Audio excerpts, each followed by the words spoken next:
right now, let's go to Dr. Brunettee Katsandegwaza, so that she can give us her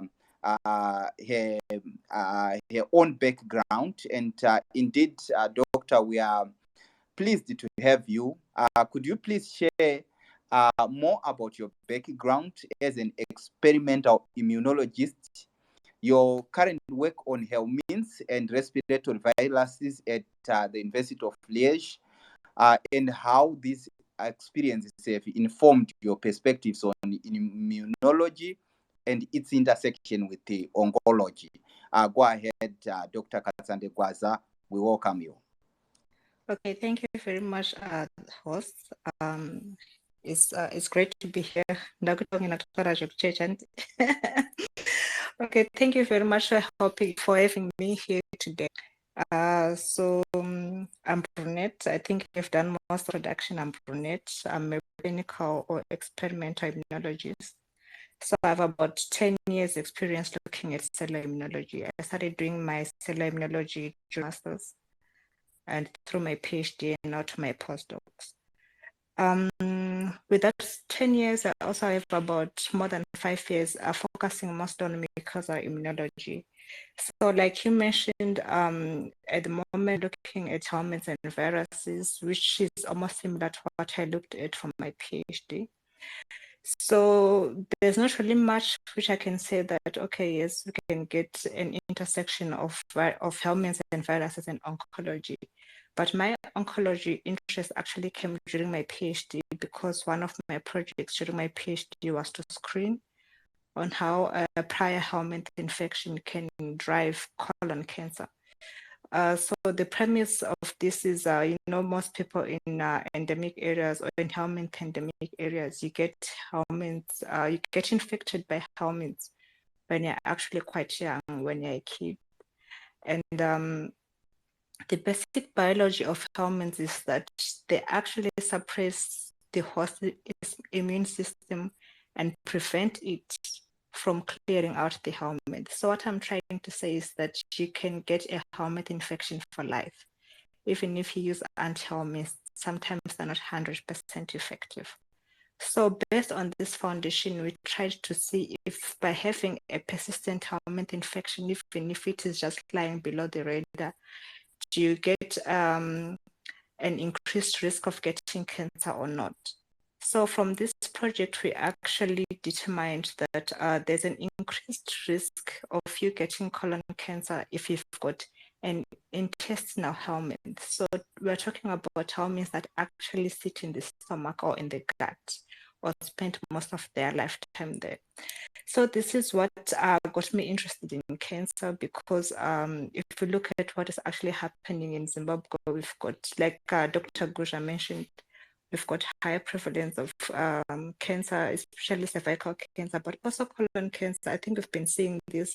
Previously, we used to think that cancer was mostly prone in adults, but now we're even getting young kids dying of colon cancer, young guys. I'm talking about people around 20 or something or 30 years.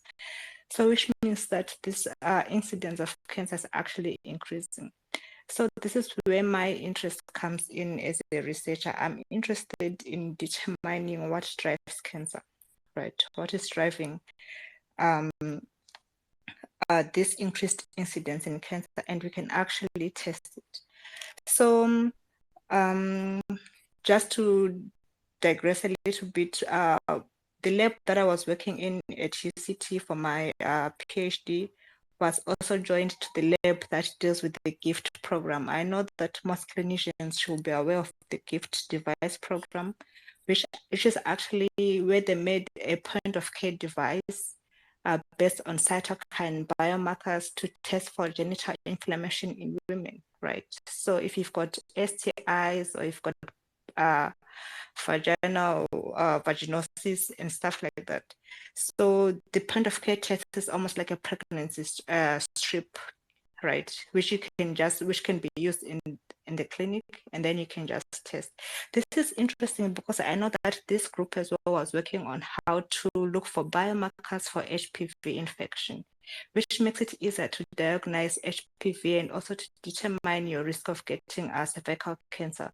So this is quite important for us who are in low to middle income countries, because we do not have what can I say? We do not have established machines or established equipment in all the areas in Zimbabwe or in the rural areas to actually be able to diagnose a cervical cancer situation.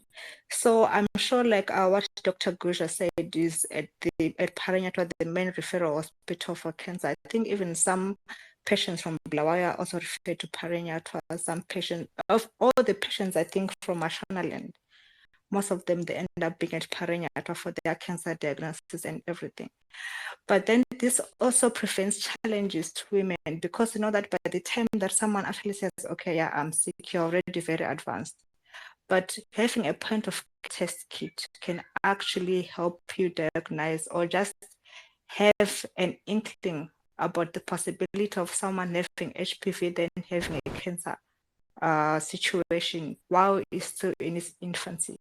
So this is the point where I come in as a researcher. I'm mostly focused on how we can improve research to actually influence our diagnostics, right? And also to look at the problems in Zimbabwe, and then we try to address them from the research side. The GIFT program I'm talking about is colleagues I was working in who were using cell culture to determine cytokines, which are mostly prevalent and correlated to vaginosis or to STIs. This is something that we would just do in the lab. This is the preclinical testing. But then they actually pushed this idea until they got to a GIFT device, which they can now actually use in hospitals. So this is where I come in as a researcher. I feel that, and I think, and I'm strongly of the opinion that we as researchers, we can strongly contribute to cancer research in Zimbabwe, and we can work together with clinicians and come together to provide even diagnostic solutions or just point of care solutions to improve how we can diagnose cancers and also how to treat them in Zimbabwe. Thank you. I think I'll end here for the meantime.